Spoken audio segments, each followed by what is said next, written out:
মাশাআল্লাহ, পানি খাইতে এদিকে কতগুলো আপেল বাইসাইতেছে, এনতে একটা খাই। বিসমিল্লাহ। বাহ, আপেলগুলো তো ভারী মিষ্টি। আল্লাহ, এটা আমি কি করতেছি? যে লোকের আপেল এই লোকের আমি না জিগে খাই লেতেছি, এখন আল্লাহর কাছে আমি কি জবাব দিব কোনই তো বুঝতেছি না। মিয়া ভাই, আপনার দেখে মনে হচ্ছে আপনি খুব চিন্তিত। এই আপেলটা এই দিক দিয়ে বাইসে যাইতেছিল, পরে আমি কুড়াই নিছি, কিন্তু এই আপেলের যে মালিক, এই মালিক রে না জিগে আমি আপেলটা খাই লাইছি। আচ্ছা, আপনি কি আপেলের বাগানের মালিক রে চিনেন? অবশ্যই চিনি, ওনার বাড়ি ওই সামনে, শাওন মোল্লার বাড়ি।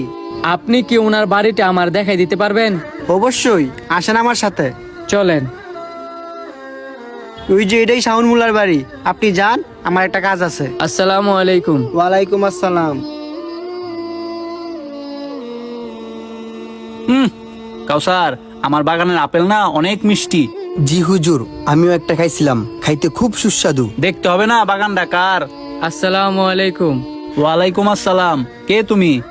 আপনি আমাকে চিনবেন না, আমি একজন রাস্তার পথিক, কিন্তু আপনার কাছে আইছি আমি একটা অপরাধ করছি বলে। তুমি অপরাধ করছো? অপরাধ করে আমারও নাইছো? তা কি অপরাধ করছো কওছে শুনি। হুজুর, এই আপেলটা পানি দিয়ে যাওয়ার সময় আমি কুড়ায় পাইছি, কিন্তু এই আপেলের বাগানের মালিক যে আপনি, আপনার কাছে অনুমতি ছাড়াই আমি আপেলটা খাইছি, আর এটাই হচ্ছে আমার অপরাধ। এটা অপরাধের কি আছে? আপনি তো হুজুরের বাগানের ফল চুরি করে খান নাই, কুড়িয়ে খাইছেন। এই তুমি চুপ থাকো, অবশ্যই তুমি অপরাধ করছো। আগে পুরোটা আপেল খাও, পরে তোমার বিচার করতেছি। আপনি যা বলবেন আমি তাই করব। আচ্ছা, আমি খাইতেছি।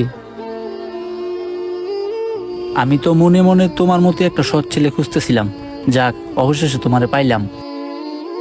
হুজুর, আমার খাওয়া শেষ, আপনি এখন যা শাস্তি দিবেন তাই আমি মাথা পেতে নিব। তোমার প্রথম শাস্তি, আমার আপেল বাগানে বিনা স্বার্থে 12 বছর কাজ করতে হইব। আমার দ্বিতীয় শর্ত, আমার একটা মেয়ে আছে, আমার মেয়েরে তোমার বিয়ে করতে হইব।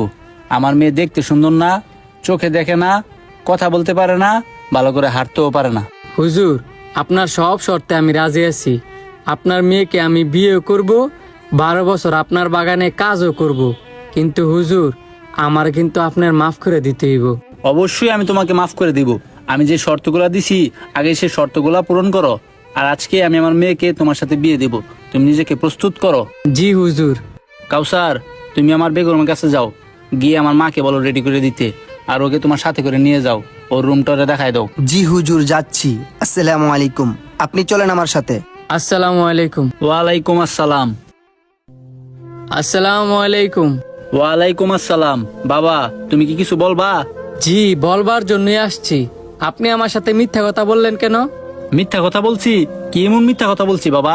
আপনি বলছেন আপনার মেয়ে সুন্দর না, চোখে দেখতে পারে না, কথা বলতে পারে না, ঠিক মতো হাঁটতে পারে না, কিন্তু আপনার মেয়ে মাশাআল্লাহ অনেক সুন্দর, চোখে দেখতে পারে, কথা বলতে পারে, ঠিক মতো হাঁটতেও পারে। তাহলে হুজুর আপনি আমার সাথে মিথ্যা কথা কেন বললেন? আমার মেয়েকে আজ পর্যন্ত আমি ঘর থেকে বেরোতে দেখি নাই, সেই জন্য বলছি সে হাঁটতে পারে না। আমার মেয়েকে আমি আজ পর্যন্ত কারোর সাথে কথা বলতে দেখি নাই, সেজন্য সে বুবা। আমার মেয়েকে আজ পর্যন্ত কোনো পরপুরুষ দেখে নাই, সেই জন্য বলছি সে সুন্দর না। আমার মেয়ে আজ পর্যন্ত কারো দিকে তাকায় কথা বলে নাই, সেই জন্য সে অন্ধ।